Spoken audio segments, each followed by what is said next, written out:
Абхазскому институту 100 лет, и мы в этом году отмечали юбилей.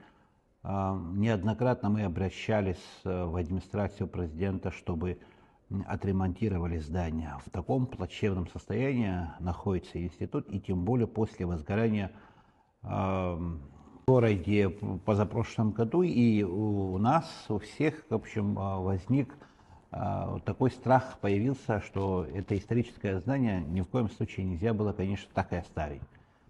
Президент сам пришел, увидел своими глазами.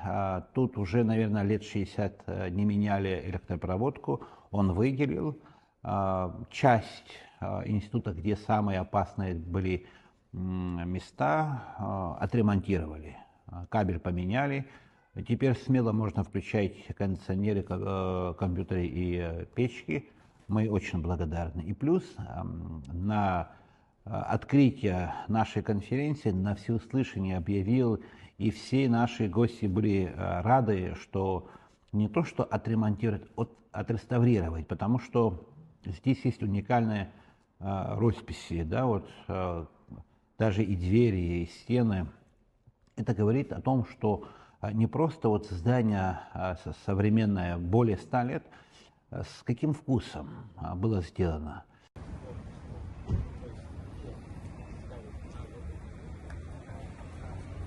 Года много раз обещали, вот будут восстанавливать наш институт, будут проводиться работы именно вот в плане ремонта и реставрации, но, к сожалению, до сегодняшнего дня я ни разу не видела того, чтобы вплотную занимались этим. Хотелось бы, конечно же, работать в тепле зимой, а летом, конечно же, как положено, уже в уютном кабинете. И, конечно же, хотелось, чтобы кабинеты все были оснащены современной технологией тоже. Надеюсь, это тоже будут рассматривать в будущем.